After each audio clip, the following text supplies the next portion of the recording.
정치 마수대 시작하겠습니다. 장성철 공론센터 소장, 윤재관 더불어민주당 정책위 부의장 두 분과 함께하겠습니다. 어서 오십시오. 안녕하세요. 안녕하세요. 네. 국회 대정부 질문이 오늘 정치 분야를 시작으로 나흘 동안 진행이 되는데요. 오늘 나온 여야의 목소리를 먼저 듣고 이야기를 좀 시작해 보겠습니다. 윤미향 의원의 조총련 행사 참석이 일으킨 사회적 파장이 커지고 있지만 윤미향 의원은 납득하기 어려운 변명으로 민주당은 묵묵부답으로 일관하고 있습니다. 조총련이 주최한 행사에 대한민국 국회의원이 초청도 없이 자발적으로 참석한 것으로 모자라 행사에서 우리 정부를 남조선 괴뢰도당이라고 부르는 것을 가만히 듣고 앉아있기만 했다는 것은 명백한 국회의원 제명 사유입니다. 대통령과 국민의힘이 살려야 할 것은 반공이 아니라 민생입니다. 정부는 자영업자 9월 위기설에 문제가 없다는 입장입니다. 그러나 현장에서는 아우성입니다. 올해 7월까지 법원에 신청된 개인 회생 사건은 지난해 같은 기간보다 43%나 늘었습니다. 이 가운데 상당수가 자영업자입니다.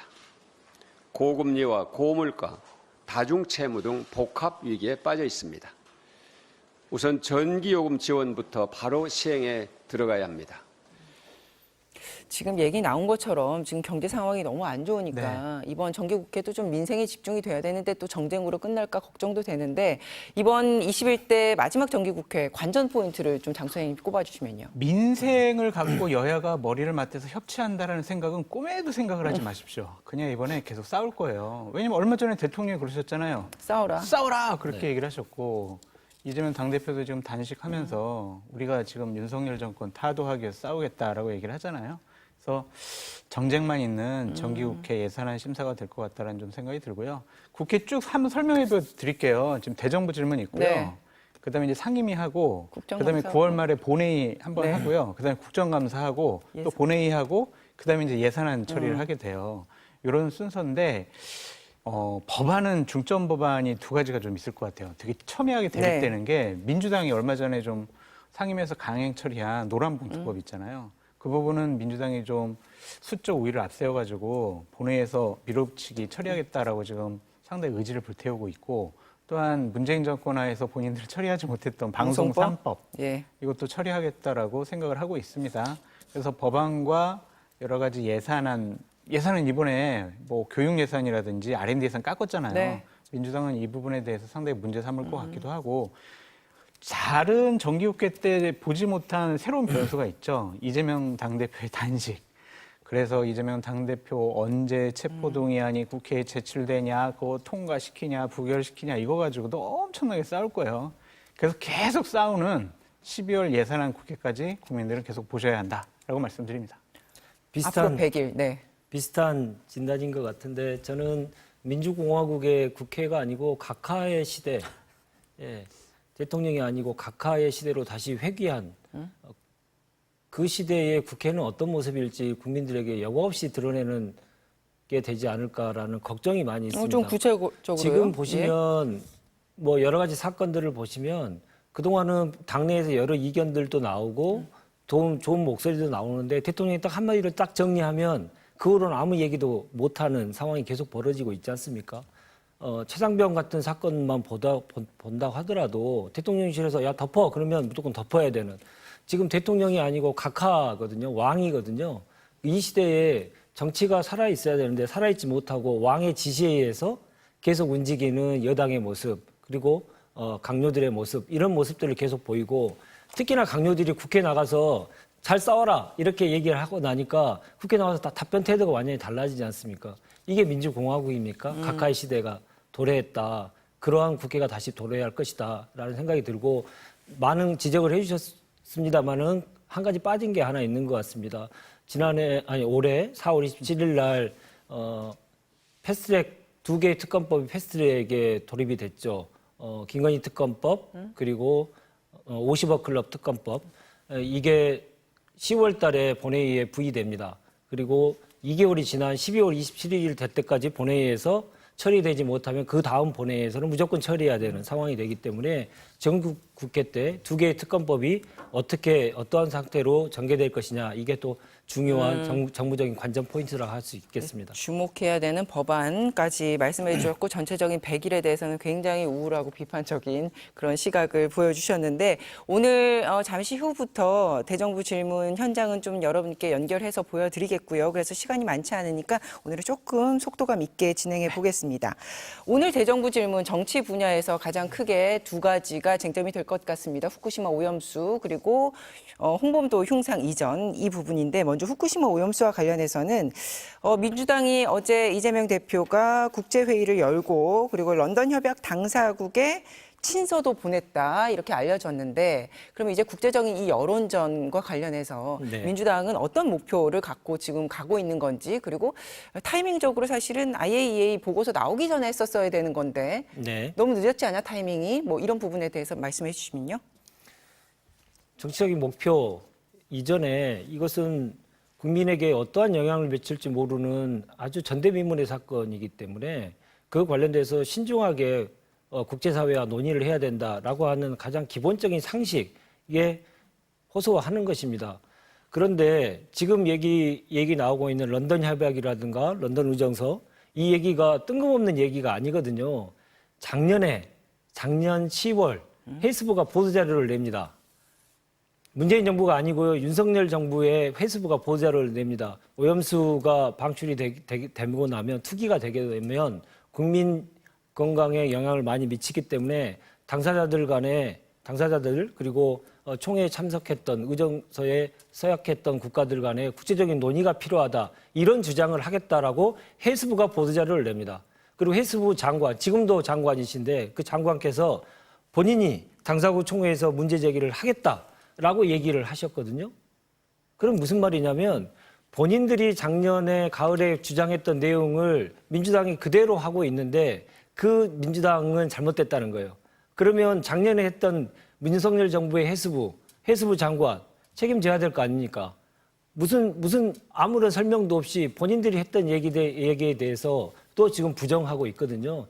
이렇게 지금 국정 운영이 난맥상으로 흐르고 있다. 그런 점도 분명하게 국민들께 알려드려야겠다 생각이 듭니다. 기본적으로 민주당의 저러한 국제기구에다가 친서 보내는 거는 우리 그냥 친서 보냈어. 국제적으로 이렇게 활동 열심히 했어. 그냥 그걸로 끝일 것 같아요. 그러니까 유럽에서는요, 지금 EU에서는 후쿠시마 그 지역에서 나는 해산물 다 전면 수입하겠다라고 했잖아요. 그런데 이제 와서 뭐 이런 친서를 보낸다고 맞아. 우리 그때 런던 협약서 했지. 맞아. 이런 해양수 오염수 방류하면 안 돼. 이런 식으로 입장 변경할 것 같지는 않아요. 그걸 또 모르는 민주당도 아닌 것 같고요. 이거는 그냥 대단한 어떤 결과를 네. 기대하고 한다기보다는 국제적인 외교 협력을 우리가 이렇게 좀 강화하고 있어라는 이미지를 국민들에게 주고 싶어하는 것이다라고 볼 수밖에 없죠. 정치를 단기간만 할 수는 없지 않습니까? 국정 운영이 뭐 1, 2년 하고 말 거 아니겠습니까? 아니지 않습니까? 지금 오염수 투기와 관련된 영향이 언제까지 우리에게 미칠지, 언제부터 미칠지 우리도 아무도 모르는 상황 아닙니까? 네. 그리고 오염수 투기도 30년이라고 얘기하지만 100년이 될지도 모른다는 네. 전문가들 의견도 있지 않습니까? 이러한 중요한 국면에서 국가의 책임지는 하나의 파트에서 비록 그것이 야당이라 하더라도 국민의 목소리를 분명하게 전달하고 국제사회가 지금 전혀 깨닫지 못하는 것마저도 얘기를 계속하는 것, 그것은 역사적으로 매우 의미도 있고 다음에 우리나라가 어떠한 외교적인 어떠한 다른 선택을 할 때도 우리의 지평을 넓혀줄 수 있는 거거든요. 그때 왜 아무 얘기도 안 하다가 이제 와서 얘기할 수 있냐? 아니 우리 그때 얘기했지 않느냐? 이렇게 얘기할 수 있는 부분입니다. 그래서 여당이 지금 하지 못하고 있고 윤석열 정부 하지 못하고 있는 우리가 선택할 수 있는 선택지를 넓게 하는 것, 그것을 야당이 지금 하고 있는 것이다. 긴 그래서 호흡을 갖고 지금이라도 할 수 있는 것부터 해 나가야 되는 그런 차원에서 지금 당연히 하고 있다는 그렇죠. 말씀을 하시는 만약에 거고. 우리가 일제시대 때 독립운동을 하지 않았으면 우리의 광복이 무슨 의미가 있겠습니까? 알겠습니다. 독립운동이 있었기 때문에 우리의 광복은 그냥 얻어진 것이 아니고 우리의 투쟁이 있었다. 이렇게 우리가 자신 있게 얘기할 수 있는 거 아니겠습니까? 그런 차원에서 길게 봐주셨으면 좋겠다 이런 생각입니다. 그러니까 저렇게 얘기하시면 제가 이렇게 얘기할 수밖에 없어요. 진짜 문재인 정권 때 이런 국제적인 협력을 이끌어내는 외교적인 활동을 민주당이 했었어야죠. 그때는 안 했잖아요. 그 여야 그때 패널이 왜 하지 나오시면 그러셨어요? 그러니까 저는 되게 자, 궁금한 게 매번 그러잖아요. 왜 니네 할 때 하지 그랬냐 정확한 그러는데 팩트가 아니고요. 네. 그때 국제사회를 위해서 국제사회의 그런 여론전을 함께하기 위해서 네. 많은 외교 활동들을 했습니다. 그러니까 런던 협약국 그것을 당사국들에게 안 했다라고 보냈어요? 얘기하시는 것은 네. 사실 팩트에 알겠습니다. 부합하지 자, 않는 그럼 이게 것입니다. 팩트 체크를 넘어서 좀 나왔을 때, 네. 아니 니네가 그러면 안 했으면 지금 해야 되는 거 아닙니까? 그러니까 서로가 자기가 권력을 잡았을 때 왜 그 일을 하지 않아서 지금 와서 그 말을 하냐. 그러니까 물론 그것에 대해서 비판할 수는 있는데 네. 그럼에도 불구하고 만약에 그게 잘못됐으면 지금이라도 해야 되는 거니까 좀 그건 옳다니까요. 앞날에 대해서 좀 얘기를 좀 했으면 좋겠고요. 집권이라고 하는 것을 한 사람들은 책임이라고 하는 걸 그렇게 지는 거죠.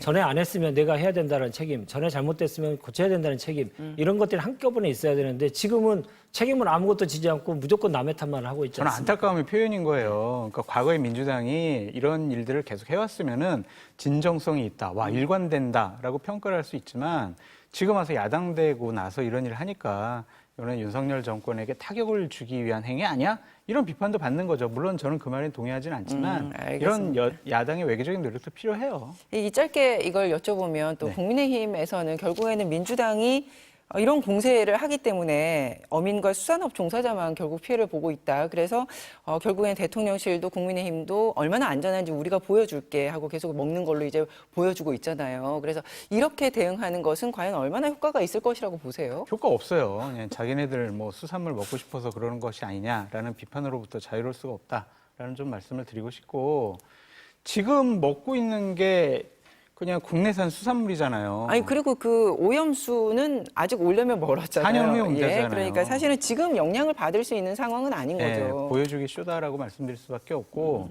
자기네들 이렇게 스스로 자랑스러워 하잖아요. 보니까 어제 대통령실에서 와 지금 후쿠시마 오염수 방류하고 난 다음에 노량진 수산시장 매출이 40%나 늘어났어요. 이거는 성숙한 시민의식의 승리예요. 네, 해수부가 그렇게 밝혔더라고요. 네, 선전선동에 현혹되지 않는 성숙한 시민의식의 승리입니다. 이런 식으로 얘기를 하고 있잖아요. 그러니까 괴담도 선전선동도 나쁘지만 이런 식으로 그냥 무조건 후쿠시마 오염수 방류에 대해서 좀 인정하고 용인하는 듯한 모습을 정부가 보이는 것도 바람직스럽지 않은 것 같아요. 그 또 한 가지 홍범도 장군의 흉상 이전과 관련해서 이게 또 다른 갈등으로 좀 가고 있는 분위기인데 엊그제 문재인 전 대통령이 정체성을 스스로 훼손하는 처사다. 이 정도면 대통령실이 나서서 정리해야 한다. 이렇게 글을 올렸지 않습니까? 그랬는데 네. 어제 대통령실에서 입장이 나왔습니다. 전임 대통령이 지나치게 나서는 게 문제다. 이렇게 맞받아 쳤는데 이거는 어떻게 새로운 갈등으로 가는 거라고 보세요? 전임 대통령으로서 나서는 일을 상당히 고민하시고 자제하셨다는 것을 너무나 잘 알지 않겠습니까? 국민들이 그렇게 다 인식하실 거라고 저는 믿습니다. 왜냐하면 지금 1년 넘는 기간 동안에 입만 열면 문재인 탓했지 않습니까? 문재인 정부 탓했고요. 그 정도 한 거에 비해서 그 당시에 있었던 일들을 정확하게 얘기하고 싶어도 그것을 참고 인내하신 그러한 시간들이 엄청나게 많이 있었다. 한번 생각해 보시면 지금의 여당의 대통령실의 그 발언이 얼마나 어폐가 있는 것인지를 정확히 아실 수 있다고 생각하고요. 단지 홍범도 장군의 유해를 대한민국으로 모신 마지막 마침표를 찍으신 대통령으로서 역사적 책임을 다하기 위해서 하셨다. 이것도 분명히 있겠지만 아시겠지만 홍범도 장군 유해를 모셔오기까지는 많은 지난한 역사가 있습니다. 노태우 정부부터 시작을 해서 많은 정부들의 노력도 있었고 북한과의 경쟁 관계에 있어서도 우리가 모셔오기 위해서 더 많은 노력, 외교적인 노력도 했던 거 아닙니까? 그러니까 노태우 정부부터 문재인 정부까지 전임 모든 정부가 노력해서 이루어왔던 우리의 소중한 역사, 그러한 역사들을 지금은 전면 부정하고 있기 때문에 전임 대통령으로서 얘기하시는 건 너무나 지극히 당연한 것인데 그것을 잘 새겨들으려고 하지 않고 왜 말을 하느냐고 그러는데요. 정말 어이가 없습니다. 어이 상실입니다. 그래요? 뭐 전임 대통령이 이렇게 나서서 여러 가지 현 정권을 비판하는 듯한 모습 보이는 것, 이 발언도 문제지만 저는 더 큰 문제가 이재명 당대표 단식할 때 문재인 전 대통령께서 전화하셔가지고 현 정권은 폭주하는 것 같아요라고 규정을 해버렸잖아요. 그것에 대해서 아마 대통령실이 훨씬 더 감정이 상하지 않았을까라는 좀 생각이 들고 전 대통령이 현 대통령을 좀 비난하고 비판하는 모습을 보이는 것은 전 정권, 현 정권 갈등과 분란의 소지가 될 가능성이 높아요. 그래서 저는 양쪽 다 조금 말을 좀 자제했으면 좋겠다. 그냥 민주당과 이재명 당대표가 싸우면 되잖아요. 네. 그냥 문재인 대통령까지 여기에 참전하셔가지고 하실 필요는 없지 않을까라는 생각이 듭니다. 그렇죠. 그렇게 되는 게 가장 이상적인데 지금은 처음 생각을 한번 해보십시오. 지금 싸움을 거는 사람이 누굽니까? 지금 대한민국에 분란이 일어나고 분열이 일어나고 있는 모든 이슈들에 싸움을 누가 걸고 있습니까? 그러니까 여당과 대통령이 걸고 있습니다. 국민들과 싸워라. 강요들은 국회 가서 싸워라. 그리고 문재인 정부에 있었던 모든 것들은 다 지워라. 이렇게 하면서 계속적으로 싸움의 전선을 계속 만들고 있는 사람이 대통령이거든요. 그러면 결자해제 차원에서라도 대통령이 먼저 전임 정부 탓하는 거 이제 그만하겠다. 그리고 우리가 한 일에 대해서 우리가 책임지고 역사적 평가를 받겠다. 이렇게 해야 되는데 계속 싸움을 걸어요. 말씀드렸듯이 국민과도 싸우자고 지금 얘기하시는 판 아닙니까? 이게 지금 정치가 아니고 싸움을 계속 거는 싸움꾼이 돼버렸어요. 그 문제부터 먼저 풀어야 된다고 생각합니다. 알겠습니다. 그렇지 않아도 그래서 이것과 관련해서 이념 논쟁이 이제 모든 전국을 뒤덮고 있다시피 하고 있는데 이런 와중에 민주당 출신의 무소속이죠. 윤미향 의원이 간토대지진 100년 추도식에 이제 참석을 하면서 문제가 이제 좀 불거졌습니다. 윤미향 의원 입장은 이렇습니다. 그게 총련이 주최한 행사라고 하지만 사실은 여러 시민단체들이 공동 주최했고 그중에 한 개가 조총련이었다. 이렇게 했지만 이제 국민의힘에서는 윤 의원에 대해서 의원직 제명 요구 징계안 제출을 했단 말입니다. 어떻게 보세요? 윤미향 의원은 선을 넘은 행동을 했다라고 볼 수밖에 없어요. 조총련은 그러니까 일본에 있는 북한의 뭐 어떤 대표 같은 그런 역할을 좀 하고 있고요. 2001년도와 2003년도에 당시 김대중 정권과 노무현 정권 때 대법원에서 반국가 단체라고 판례로 그 단체의 성격을 규정했거든요. 그리고 여기에서는 항상 주장하는 게 뭐냐면 남조선 괴뢰도당이라는 표현을 써요. 그 자리에서도 그랬고. 네. 그런 단체 행사에 참석을 했다? 이것은 대단히 부적절하고 잘못한 것이고 남북교류협력법 9조, 30조를 위반했다. 그렇게 볼 수밖에 없기 때문에 상당한 수준의 비판은 받아야 하는데 저거 참석했다고 또 국회의원 제명까지는 좀 과한 요구가 아니냐라는 좀 생각이 들어요. 하지만 윤미향 의원은 대단히 부적절하고 대단히 잘못된 행동을 했다라고 볼 수밖에 없습니다. 부적절했다는 것에 저도 동의하고요. 국회의원이 지금 3년차, 4년차 되시는 건데 그 정도의 정무 감각 정도는 가지고 계시는 게 어떤가 싶습니다. 그래서 좀 매우 안타깝고 좀 부적절했다라는 같은 말씀을 좀 드리겠습니다. 그 민주당에서는 왜 입장을 내놓지 않고 있냐. 국민의힘은 계속 이야기를 하잖아요. 그러니까 이제 민주당 입장에서는 뭐 우리가 아니고 무소속인데 우리가 어떤 입장을 표명하는 게 지금 뭐 부적절 약간 이런 뉘앙스도 있던데 그럼에도 불구하고 민주당 출신이고 왜 입장을 내놓지 않냐. 이 질문에 대해서는 어떻게 답하시겠어요? 그러면 어느 정도 출신까지 민주당의 출신이라고 생각하며 민주당을 거쳐가신 분들에 대해서 모든 문제가 생기면 다 민주당이 어떤 정확한 입장을 내야 되고 공적인 입장을 내야 된다. 이건 저 거기에 동의할 수 없습니다. 윤미향 의원이 하시는 행동은 당과의 어떤 교류가 있거나 협의가 있었던 거 아니고 본인께서 판단해서 하신 거 아니겠어요? 그러면 윤미향 의원이 오롯이 책임을 지고 그에 대해서 소명하시면 되는 겁니다. 당까지 나서서 지금 여러 가지 당면 현안들이 많은 상태에서 그것까지 계속 한다는 것은 너무 억지로 민주당과 끼워 넣어서 지금의 이념 전쟁에서 우위를 점하고 싶은 욕심이 있겠지만 그 자제하셨으면 좋겠습니다.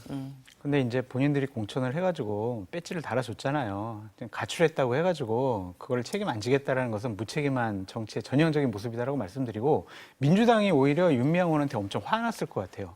왜냐하면 지금 민주당이 지금 스탠스를 쫙 끌어올리는 게 뭐였었냐면 아니 어떻게 대통령이 전체 공산주의 이런 얘기하고 이념 논쟁이 머릿속에 가장 중요하다고 생각하시느냐. 민생과 경제가 중요하다. 이념 논쟁 가지고 지금 나라를 운영하려고 하냐. 국정 운영에 가장 중요한 게 그거냐면서 비판의 강도를 높이고 있었잖아요.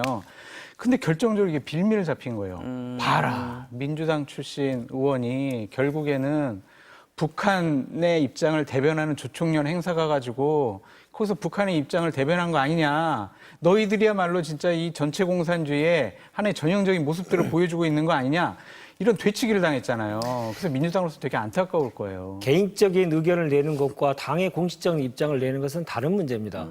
지금 당에서 아까 말씀드렸듯이 당과의 어떤 교류가 있었거나 아니면 당 소속이거나 이러지 않는 가운데 당이 갑자기 계속 공식적으로 입장을 내는 그 자체도 비정상입니다.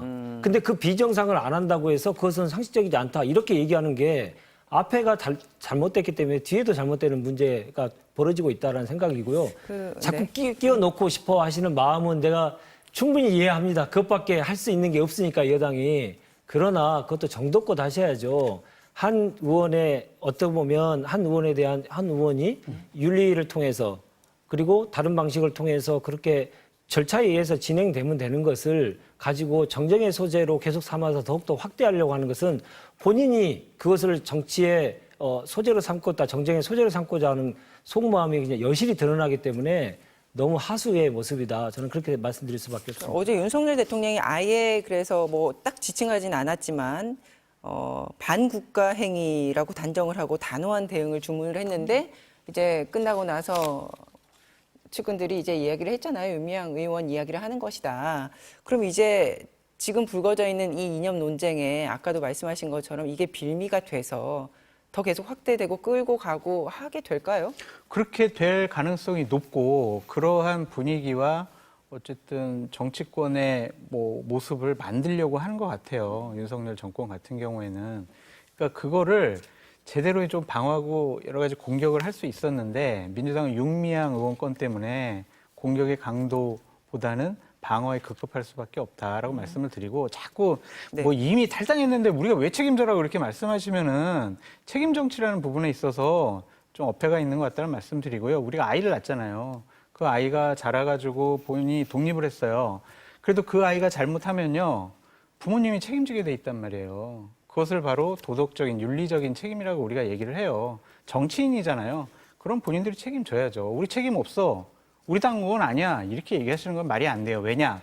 윤미향 의원을 항상 소개할 때는 전 민주당 의원 이렇게 소개하잖아요.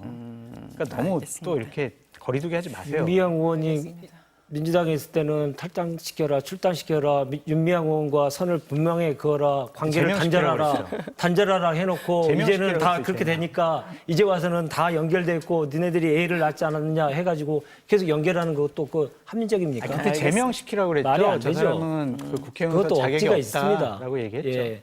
자, 그러니까 양쪽의 부분에 대해서 좀 절제가 필요한 것 같아요. 그리고 알겠습니다. 본인이 책임지는 자세를 보일 수 있도록 하는 모습이 하는 게 되고 그거에 대한 평가들은 국민들이 하실 거 아니겠습니까? 근데 이걸 가지고 본인들이 그동안 했던 말과 다르게 계속 억지로 계속 끼워내는 것은 아까 말씀드렸듯이 본인들도 책임 정치를 하지 않으면서 하는 네토닉에 불과하다 이렇게 말씀드릴 수밖에 없습니다. 너희들이 잘못했으니까 우리가 잘못한 건 눈 감고 넘어가죠. 이것도 좀 옳은 제가 이게 얘기는 아닌 것 같아요. 민주당으로서는 정치적인 책임이 없나 이렇게 반론을 여쭌 게 이제 문제네요. 넘어갈까요? 근데 이제 한 가지는 여기서 우리가 꼭 짚고 넘어가야 될 게 옛날에 그 한국 정치사를 전공하다 보면 나오는 얘기가 국시 논쟁이 있었거든요.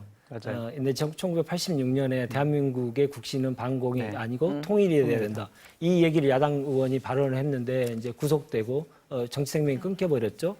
그때부터 이제 국시 논쟁이 있었는데 국가의 운영 방향을 어디에다가 방점을 두고 갈 것이냐 이 논쟁이었는데 지금은 옛날로 다시 돌아간 것 같아요. 지금은 이념에 방점을 반공과 찍는다? 친일이 윤석열 정부의 국시가 된 것 같다. 지금 이 문제도 역시 그런 관점에서 바라봐야 되지 않나 생각이 들고 알겠습니다. 86년에 이미 우리가 역사 속에 사라졌던 이 국시 논쟁이 반공이 국시라는 논쟁을 다시 해야 되는 이러한 참혹한 상황이 됐다. 지적하지 않을 수 알겠습니다. 없습니다.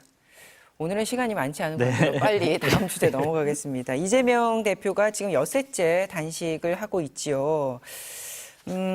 그래서 여당에서는 당 내부 결집의 효과를 노리고 있는 것 아닌가 이렇게도 보고 있는데 아까 말씀하신 것처럼 문 전 대통령도 격려 전화를 했고 추미애 전 장관, 이해찬 전 대표 현장을 방문하고 있습니다.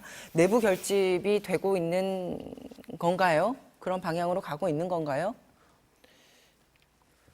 상식 아니겠습니까? 어떤 사람이 곡기를 끊고 생명을 걸고 뭔가를 하고 있을 때 같은 소속에 있는 사람들이 일시단결하는 것은 너무나 당연한 것이고 그게 뭐 비명이냐 반명이냐를 떠나서 그것은 윤석열 정부가 지금 하고 있는 이 여러 극악무도한 것을 중지시키기 위한 야당 대표의 결단이었다라고 하는 것에 이견이 없습니다. 근데 다만 제가 좀 지적하고 싶은 것은 내부 결집이냐 이런 것도 중요하지만 여기서 나타난 이번 단식 과정에 나타난 한국 정치의 퇴행 이 문제를 분명히 지적하고 싶습니다. 야당 대표가 제1야당 대표가 단식을 하게 되면요. 그러면 상대 당의 대표들이 가서 대화합시다. 다시 식사하시고 대화하면서 문제를 풀어갑시다. 이렇게 해가지고 정치가 대화의 장면으로 복원을 시키려고 하는 노력들을 했거든요. 옛날에 황교안 대표가 하셨을 때 문재인 정부 때요. 이해찬 대표가 더 가시고요. 야당 대표가 하게 되면 여당의 어떤 분들이 청와대 정무수석이 가든 여당의 대표가 가든 국회의장이 가든 해서 서로 간에 대화를 하기 위한 노력들을 해보자고 계속 하는 모습들을 보이는데 지금은 이번은 아무것도 그런 모습이 보이지 않고 조롱과 비아냥밖에 없습니다. 한국 정치가 이렇게 퇴행하고 있는 것입니다. 극한의 대치. 어떤 사람은 곡기를 끊겠다고 하면 그렇지 말고 같이 함께 하자고 설득의 이 리더십도 있어야 되는데 전혀 그런 것이 없는 이러한 정치의 퇴행을 보고 있는 모습이 매우 지금 안타깝게 생각하고 있습니다. 네, 여야의 대화에 물꼬를 트는 계기가 되면 굉장히 희망적이고 이상적일 것 같은데 현실적으로는 좀 그렇지 않은 분위기긴 해요. 그 이정민 앵커님 혹시 그런 거 기대하셨어요? 아니 그래도 사실은 이재명 대표가 갑작스럽게 단식이라는 카드를 낼 거는 많은 사람들이 생각을 잘 못했잖아요. 그래서 이 정도까지 승부수를 던지면 그래도 좀 여당이 받아주고 뭔가 좀 희망적으로 갈 수 있지 않을까 하는 희망을 저는 가졌어요. 아, 그거는 정말 환상이에요. 그건 낭만적인 판단인 것 같다는 생각이 들고 이 정권과 국민의힘이 지속적으로 이재명 당대표에 대해서는 확정적인 중대한 범죄자라는 생각과 인식을 갖고 있기 때문에 야당 당대표로서 협치 대상으로서 인정을 하지 않았잖아요. 단식한다고 그 생각과 판단이 바뀐다라고 보기는 어려운 것 같습니다. 기본적으로 타도돼야 될 대상이라고 생각을 하고 있기 때문에 단식하든 말든 뭔 상관이야. 그냥 우리가 할 일 그냥 그대로 할 거야라는 입장이 강한 것 같다라고 말씀을 드리고요. 이재명 당대표의 단식은 겉에 포장지는 타도 윤석열이지만 안에 포장지 내용물을 보면은요. 결국에는 두 가지 의도가 있는 것 같아요. 그러니까 윤재관 부의장님 말씀 잘 해주셨듯이 내부 결속력. 아마 이재명 당대표를 비명계원들이 비판 못할 거예요. 단식하는 동안은. 이제는 앉아 계시지만 며칠 지나면 이제 누워서 지낼 수밖에 없어요. 기력이 이제 쇠진할 테니까. 그런 사람을 향해서 너 당대표 그만둬라! 막 이럴 수는 없잖아요. 그래서 비명계의 비판을 잠재우고 본인으로 하여금 민주당 의원들과 민주진영의 인사들이 하나로 뭉치는 중요한 계기가 될 것이다 라고 생각을 해보고 이미 그러한 성과는 120% 달성이 됐다라고 말씀을 드리고 또 하나의 효과는 사법 리스크의 위험도를 좀 지연시키는 데 의미가 있는 것 같아요. 이제 9월 달에 선거법 관련 1심 판결이 있죠. 체포동의안 언제 제출될지 모르죠. 또한 쌍방울 대북 송금과 관련해서 검찰의 소환 조사 해야 되잖아요. 이런 거를 단식하고 있는 동안에는 검찰이 실질적으로 일을 하기가 힘들어요. 그렇기 때문에 이러한 것들을 좀 시간을 늦춰서 본인의 리더십과 구심력을 확보하기 위한 수단으로 이러한 단식을 좀 이용하지 않았나라는 좀 생각이 듭니다. 예. 다시 한번 좀 말씀드리고 싶은 건 정말 아픈 마음이 있어서 다시 한번 말씀드립니다. 정치가 금도가 있어야 됩니다. 그래야 지켜보는 국민들도 금도가 있게 되고 알겠습니다. 사회가 전체가 좀 그렇죠. 근데 야당 대표 할 때 아예 찾아가지도 않는 문화, 이 문화는 우리의 헌정 역사상 지금이 처음인 거라고 저는 생각합니다.